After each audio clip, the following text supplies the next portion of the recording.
ladies and gentlemen, is Challenger to Champion, lessons in grit, gumption and growth.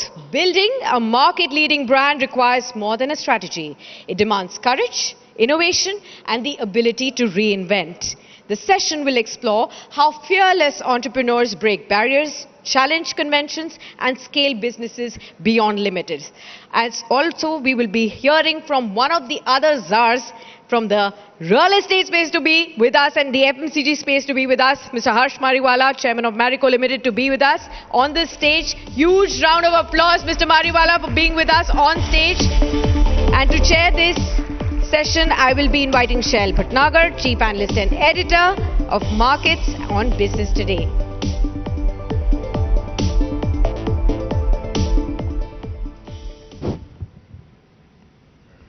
The evening gets better and better, ladies and gentlemen. A huge round of applause for Mr. Mariwala. Good evening to you, firstly. Good evening. Let's take this discussion a little further, sir.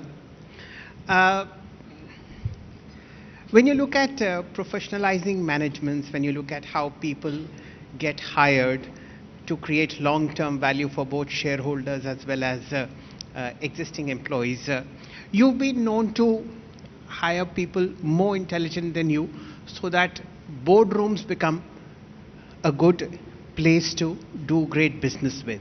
How do you explain that trend and how did it help Marico? So I think for that I'll have to explain to you that I started working at a very young age. And I'm not a postgraduate, I'm just a graduate in commerce and economics. I was not that bright to get into a management school. So I joined business at a very young age. And the business was completely family managed. My father and my uncles were managing that business. I was the first person from the next generation to enter the business. And of course I transformed the business from an unbranded business to a branded business. But whenever I wanted to learn a lot, and most of my learning has happened through talent which I recruited. So whenever I recruited good talent, it was a good learning ground for me. And whenever there was a vacancy, I would always have an objective that can that next person who's coming in line, is it better than the earlier one? I think that has paid off quite a lot. The biggest challenge is how do you identify the right talent, because interview has limitations and all of us interview people, but that interviewing process has to be very, very thorough. You have to do detailed questioning, you have to do proper reference checks, you have to identify what is relevant for that job, and then hire, but still we make a mistake. I tell other entrepreneurs that there is a big war for talent, and that war for talent is as important as war for market share or growth. You have to create a strong employee value proposition if you want to succeed in business, because you may have a very good idea, but if you have weak talent, they will not be able to execute. And then if you recruit good talent, I think the biggest challenge is how do you make them behave like owners? How do you instill that ownership mindset, which means can they move very fast? Can they take risks? Can they be empowered much more? Can they experiment more? And they are not afraid of failure. So I think that is the biggest challenge for all the owners, to instill that ownership mindset among the professionals. One of the very well-known takeover battles that ended in favor of Indian corporates was the conversation that you always had with Hindustan Unilever and Marico. What were the major threads that went on at that point of time? What did they speak to you? What was the main crux of those conversations? So this happened many years back, almost 20 years back, and we had just gone public, and levers wanted to acquire us. They had acquired 2 brands prior to us, but we were the brand leaders. So they had made it public that they're going to take us on. And they announced it in their analyst meets. They spread a lot of word that we will eat up Marico and Parachute and whatnot.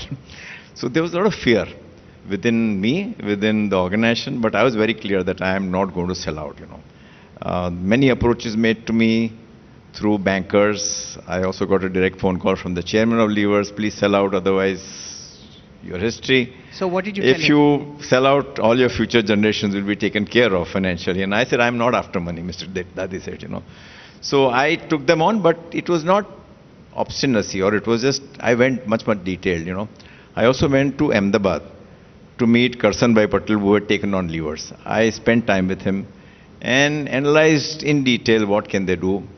They launched their product not once but 3 times. We were not impacted. The weaker players were impacted in that battle. So we remained strong. After some years, they started losing interest. So I told them that why don't you sell out this business? And somewhere they decided to sell off that business. I thought they will come to me and offer that business to me. But they were smart. They put up an auction wherein all the Indian FMCG companies, including Dabur, Imami, Godrej, were participating. But we were very, very clear that we had to buy that brand, So we went very, very aggressive in terms of our quote. We were much, much higher compared to what others had quoted, which meant that they didn't ask for a rebidding. We got that deal, and that was a big, big source of celebration within the company. So from selling out to an MNC, we acquired their brand. So instead of being a small fish, you became a bigger fish. I think in that particular area, but I think that brand has done very well. We bought it for, I'm talking of 2002, for something like 215 crores. Today, if I have to sell that brand, I can sell it for more than 5,000 crores. And ladies and gentlemen, the progress of Marico has been phenomenal. If you look at the last 10 odd years, the stock has gone up 13% each year. And the turnover at the moment is 10,400 crore rupees, which is also headed much higher. Mr. Mariwala, when you look at the current landscape of FMCG, the competition has increased dramatically. Children are buying online. There is a huge amount of newer generational brands that have come in. What have been your learnings in the current setup? So you're absolutely right. Until 5 or 3 or 4 years back, this was the most defensive sector because it was very difficult for any new entrant to create new brands, to create so much distribution network. You had to be available in something like 10 lakh outlets, or depending on what you were distributing. Then you needed big budgets to promote your brands. Until digital marketing came in, where you didn't require that much budgets. You didn't have to distribute to retail shops. So we saw an emergence of something like 25, 30 at that time. D2C brands. Now there are more than 200 D2C brands, or more than 200 also. But it was a big discontinuity, and any discontinuity like this, there is always a threat to your business. But we also said that, is this an area of opportunity for Marico? So we said that, can we buy D2C brands? And that's how we have been most aggressive amongst FMCG companies to buy 4 brands, which will do a turnover about 1,000 crores next year. And we have kept them at a different location because the mindset required to succeed in a D2C brand is very, very different than a traditional FMCG brand. And that's the reason why we have been successfully integrating. Our profitability is also much, much higher than most other D2C brands. So it's worked out very well for us. So how is the learning machine within Marico compounding this knowledge for other product classes? So I think there is a best practices sharing with the D2C team as well as the FMCG team. And I think because of sharing, we leverage each other's experiences.